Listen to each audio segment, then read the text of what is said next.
জেগে আছে। 850 কোটি মানুষের ভিতরে 450 কোটি মানুষ সব সময় জেগে থাকে, আর 450 কোটি মানুষ ঘুমিয়ে থাকে। আল্লাহর ইবাদত বান্দিগি যদি একই সঙ্গে, পৃথিবীটা যদি একই রকম অবস্থায় হতো সমান্তরাল, তাহলে সবটি একই সঙ্গে জাগতো আর একই সঙ্গে ঘুমিয়ে যেত। কিন্তু আল্লাহর ইবাদত বান্দিগি সদা সর্বদা চলবে, কোনো সময় বাকি নেই। বলুন আলহামদুলিল্লাহ। আমরা তো আজকে কোনো কারণে জালসা করেছি বলে জেগে আছি। আমরা এখন জেগে আছি, এখন আমরা ঘুমিয়ে আছি, রাত্রি তো। এখন আমেরিকা জেগে আছে, তাহলে ওখানে ইবাদত বান্দিগি চলছে কি চলে না? পৃথিবীটা সমান নয়, সমান্তরাল নয়। কোন জায়গায় দিন, কোন জায়গায় রাত্রি। ইবাদত বান্দিগি সব সময় কি চলছে।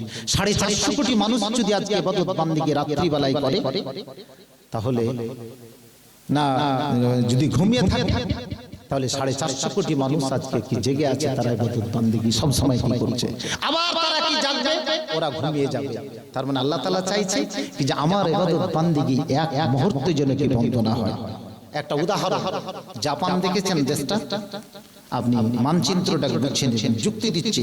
কোরআন মাজিদ একটা আয়াত আছে, ওয়ালাউ দীন ওয়াসিবা, দিন আল্লাহর দিন সব সময় মুসলসল কন্টিনিউ কি চলতে আছে, জিকির আজকার কন্টিনিউ। কিন্তু আমরা বুঝছি না। আমরার মতো এই লোকটি 850 কোটি যদি আল্লাহর জিকির আজকারে বন্দেগি না করে, আল্লাহর কোনো টসকে যাবে? আল্লাহর তো ব্যাটালিয়ন, হাজার হাজার কি ব্যাটালিয়ন আছে, কি আছে, কীট পতঙ্গ আছে, জীবজন্তু, মাছ, বিভিন্ন জিনিস আছে। ওরে হাজরাতে দোপায়া ইনসান, তুই যদি ইবাদত বন্দেগি না করিস, আল্লাহর কোনো টস খেতে পারবি না। কিন্তু হিসাব তোর হবে, কোনো মাছের হবে না, কোনো ফেরেশতার হবে না। জেনে রাখ। বুঝাতে পারলাম না আপনাকে? জাপান বলে একটা দেশ আছে, জাপানে যখন সূর্যটা দেখা দেয়, মনে করে নেন ওখানে জোহরের ওয়াক্ত হলো। সূর্যটা আবার যখন চলতে চলতে চলে আসলো পার্শ্ববর্তী দেশ, কোথায়, চীনে, ওখানে জোহরের ওয়াক্ত হয়ে গেল। আবার ওই সূর্যটা চলতে চলতে ঢুকে গেল চীন হয়ে ভারতে, তখন হয়ে গেল ভারতে জোহরের ওয়াক্ত। ভারতে আবার আসার পরে চলে আসলো সেই সূর্যটা কোথায়, পাকিস্তানে, সেখানে জোহরের ওয়াক্ত হলো। পাকিস্তান থেকে সূর্যটা আবার ঢুকে গেল আফগানিস্তানের মাটিতে, ওখানে জোহরের ওয়াক্ত হলো। আফগানিস্তান থেকে ঢুকে গেল ইরানে, ওখানে জোহরের ওয়াক্ত হলো। আবার সূর্যটা ইরান থেকে সৌদি আরবে ঢুকলো, ওখানে কি হলো, জোহরের ওয়াক্ত হলো। সূর্যটা চলতে শুরু করেছে জাপান থেকে, একদিনকার আপনাকে হিসাব বুঝাচ্ছে। আবার ওই সূর্যটা সৌদি আরব হয়ে মরক্কো, ম্যাপ দেখে নেবেন, মরক্কো, নাইজেরিয়া, জি নাইজেরিয়া হয়ে একেবারে যখন পৌঁছে গেল কি মরক্কোতে, ওখানে করে যখন সূর্যটা কি পৌঁছবে, ওখানে জোহরের ওয়াক্ত হবে। আর জাপান থেকে যে সূর্যটা চলতে শুরু করেছিল, ওখানে করে হবে এশারের ওয়াক্ত। তাহলে প্রত্যেকটি জায়গা থেকে চলছে। বলছে কি যে আমরা লাইলাতুল কদর তো এখন করে নিলাম, তাহলে আমেরিকা তো এখন ঘুমিয়ে আছে, আর আমরা তো এখন কি জেগে আছি। ওর কি কোনো তো দিন, আমার এখানে রাত্রি, তো লাইলাতুল কদর তো একদিনই হবে, সব সময় হবে, সব সময়ই চলছে।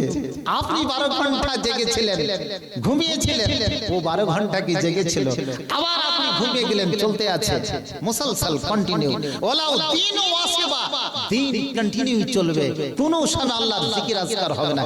একজন মুসলমানের মুখে সব সময় থাকবে ওয়াজকুরুল্লাহ যিকরান কাসীরা, আল্লাহ সব সময় জিকির করো। কোন সময় আমি যখন বাইতুল খালাতে ঢুকছি, তার আগে একটা দোয়া করে নিতে হবে। কি দোয়া করতে হবে? আল্লাহুম্মা ইন্নী আল্লাহুম্মা নাউযু বিকা মিনাল খুবুসি ওয়াল খাবায়েথ। আবার ওখান থেকে যখন বেরাবো, পায়খানাতে দোয়া করা নিষিদ্ধ। কতগুলো জায়গাতে দোয়া, পেচ্ছাপ পায়খানার ভিতরে যখন আপনি ঠিক সেই সময় পৌঁছে গেছেন, তখন কোনো দোয়া পড়বেন না। আল্লাহ তাআলা বলছেন তার আগে তুমি পড়ে নিবে। আর তখন তুমি যখন পরিষ্কার হয়ে আসবে, তখন তোমার জিকির আজকার থেকে ওই সময়টুকু বন্ধ ছিল, কাজে কাজে তুমি পড়বে কি গুফরানাক। গুফরানাক শব্দের অর্থ কি? হে আল্লাহ, আমি তোমার কাছে ক্ষমা চাইছি। এই যে 10 মিনিট 20 মিনিট তোমার আমি জিকির আজকার করতে পারলাম না, পেচ্ছাপ পায়খানাতে ব্যস্ত থাকলাম, তোমার জিকির আজকার এই অবস্থায় যদি আমার মৃত্যু হয়ে যেত, তাহলে কি হতো? কত সুন্দর, প্রত্যেকটা সায়েন্টিফিক, আল্লাহ তাআলা, আল্লাহ এবং আল্লাহ রাসূলের প্রত্যেকটা জিনিস কি বিজ্ঞানময়। কিন্তু আমরা বুঝছি না, জানছি না, কোন আলেম ওলামার পাশে যাচ্ছে না। এত বাজারে বই পাওয়া যাচ্ছে, কিন্তু কিছুই যাচ্ছে না। বাদাম দেখেছেন? বাদাম, বাদাম, বাদাম খান। বাদর কিন্তু বাদাম খেতে খুব ভালোবাসে। আর বাদামকে ধরার জন্য শিকারী কি করে একটা গর্ত করে, আর গর্ত করে ওখানে করে বাদাম রেখে দেয়। বাঁদর কিন্তু বাদাম খাবেই, ও হাজার খাঁচায় ভর্তি হোক না কেন, কারণ বাদাম হচ্ছে তার প্রিয় জিনিস। যখন হাতটা ঢুকায় তখন শুরু থাকে, আর বাদামটা যখন ধরে তখন হাতটা প্রসারিত হয়ে যায়, আর বের করতে পারে না, তখন শিকারী তাকে খাঁচায় পরিণত করে দেয়। আমার ওয়াজ তো আপনারা শুনছেন, খুব ভালো কথা, খুব ভালো কথা বলছে, তো শুনতে হবে, পড়তে হবে। বাড়িতে যখন যাব তখন আমার কাছে এই যে একটা বাদাম, এই বাদামকে কিন্তু ভুলতে পারে না। এতে কি আছে? ফেসবুক আছে, সবাই কিন্তু তার সঙ্গে জড়িয়ে, হোয়াটসঅ্যাপ আছে, ইউটিউব আছে, হ্যাঁ, ব্লুটুথ আছে। That's one of the kind of বাদাম। আর সবচেয়ে মেয়েদের কাছে বড় বাদাম কি? Serial. That's one of the kind of বাদাম।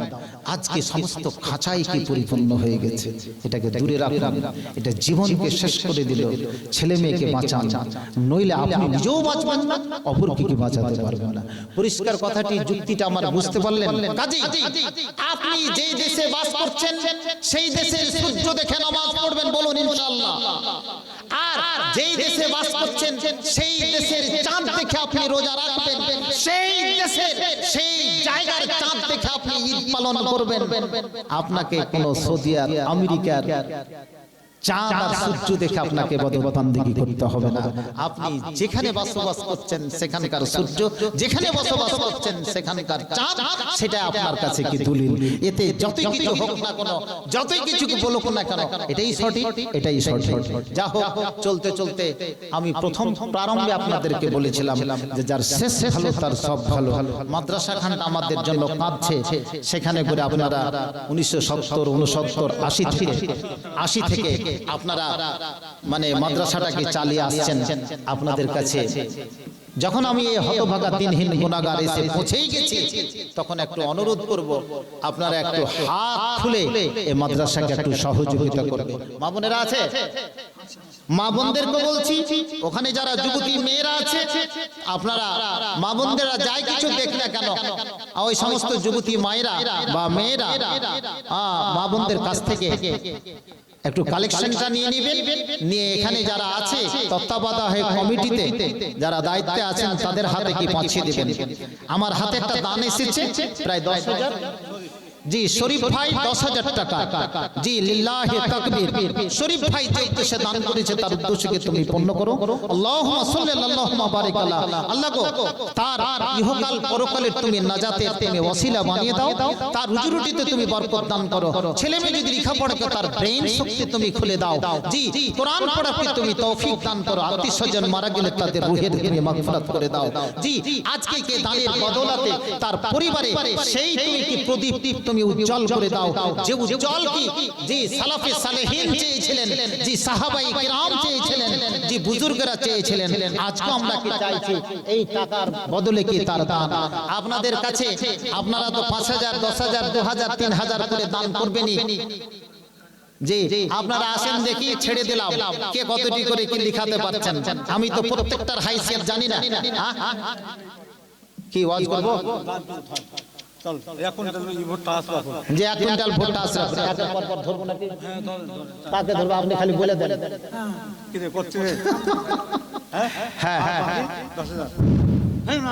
মুসলিম আমি তুমি আছি যে কোথায়, পৃথিবীতে মানুষ আসে আর যায়, মরণের পরে তাদের চিহ্ন খুঁজে নাহি পাওয়া যায়। আপনারা সবাই নামাজ পড়েন তো? একবার হাত উঠান তো দেখি। আমি বলেছি আজকে ওয়াজ করছি না, একটা ক্লাস নিচ্ছি। কতজন নামাজ পড়েন হাত উঠান। দুরকম ভাবে হাত উঠালে বলছে যে আল্লাহ, এটার মানে কি পুলিশের সামনে হাত উঠালে দুরকম ভাবে কি হয়? যদি অন্যায় করে থাকি এটা স্বীকার করে নিচ্ছে আমি অন্যায় করেছি, আমাকে ছেড়ে দাও। এক হাত উঠান। কতজন নামাজ পড়েন এই মসজিদে? হাজিরি দেন, এক হাত উঠান। মিথ্যা হাত উঠাবেন না। আর শুক্রবারে নামাজ পড়ার লোক কতটি? হাত উঠান তো দেখি। এখানে সবই সংখ্যা বেড়ে যাবে। দারুণ অবস্থা। যা হোক,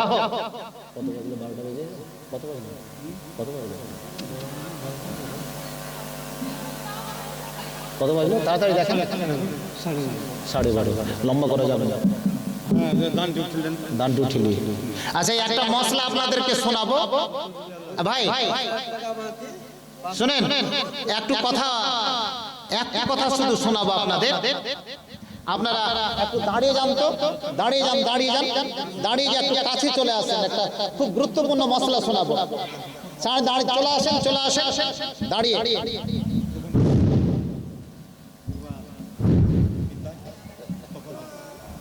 সবটি চলে আসেন, মাশাআল্লাহ, লিল্লাহি তাকবীর, চলে আসেন, চলে আসেন, চলে আসেন।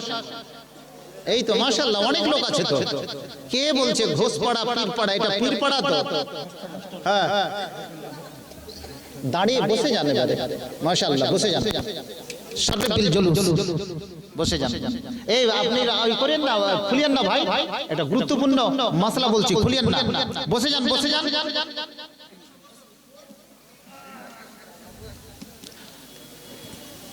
বসে যান, কেউ দাঁড়িয়ে থাকবেন না। মজলিসের শেষের দোয়াটা হবে, বসে যান, বসে যান। সামনে আমাদের কি রমজান, তো মাত্র একটা মাস, 13 তারিখ থেকে রমজান ক্যালেন্ডার বলছে। আমরা কিন্তু প্রত্যেক বছর লড়ি, আপসি লড়ি বেশিরভাগ, তাই না? কিছু বলছেন নাকি? হ্যাঁ, একদম কুরবান 500 টাকা নগদ, 10,000 টাকা বাকি। কুরবান ভাই 10,000 টাকা দান, মিটাও তার কি মনের আরমান, দাও আল্লাহ তুমি কি জান্নাতে আদান। 500 টাকা নগদ, 9,500 টাকা বাকি, 10,000 টাকা বাকি, 500 টাকা নগদ। 2 কুইন্টাল, তুমি 2 কুইন্টাল ভুট্টা, ভুট্টাটা লিখেছেন, মাশাআল্লাহ, মাশাআল্লাহ, মাশাআল্লাহ। তুমি কি দিবা ভাই? এটা 7 দামের, এটা 7 দামের, 7 দাম। হ্যাঁ, রাখেন, হ্যাঁ লিখে দেন। 200 টাকা নগদ, 10,000 টাকা বাকি। আচ্ছা, একটা মাসলা, বসেন, বসেন, বসেন, 5 মিনিটে শুনিয়ে দিচ্ছি। আমরা ঈদ বা রোজা সৌদি অনুসারে করি না নিজের দেশের অনুসারে করি? কিন্তু সবাই চায় যে সৌদি যেদিন রোজা ধরবে, যেদিন ঈদ করবে, সেদিন আমরাও যেন করি।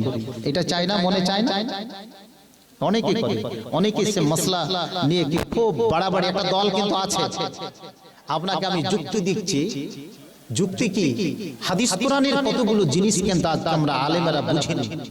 হাদিস কোরআন শিখতে গেলে ভৌগোলিক জ্ঞানের প্রয়োজন আছে, পলিটিক্স জানতে হবে, জিওগ্রাফি জানতে হবে, জিওপলিটিক্স আমাদেরকে জানতে হবে, ইতিহাস জানতে হবে, সায়েন্স জানতে হবে, ফিজিক্স কেমিস্ট্রি জানতে হবে। যারা এই সমস্ত বিভাগের ছাত্রছাত্রী তারা যদি কোরআন আজকে পড়ে, আমার মতো ওবায়দুল্লাহ ফালাহি থেকে, বসনারে বাবু বসে যান না, আশা করি কোরআন মাজিদ বেশি শিখতে পারবেন। কোরআন মাজিদ শিখতে গেলে আজকে আপনি যদি পড়েন, বিভিন্ন ভাষায় হয়ে গেছে, ইংরেজিতে হয়েছে, বাংলাতে হয়েছে, উর্দুতে হয়েছে। আরবি আপনি বুঝেন না, বাংলাতে বুঝার কি চেষ্টা করুন। এটা অনুপ্রাণিত আমরা আপনাকে করছি, তাহলে আপনি কি বুঝতে পারবেন। আপনাকে একটা যুক্তি দিচ্ছি। প্রত্যেক দিন আমরা লাইলাতুল কদর দেখেছি না? দেখতে পেয়েছি? কেউ দেখেছেন? জাগি বটে, কিন্তু কেউ দেখেনি, আবার অনেকে দেখেছে। শোনেন কিভাবে আজ পৃথিবীতে 850 কোটি মানুষ, কত কোটি মানুষ? আমরা এখন জেগে আছি না ঘুমিয়ে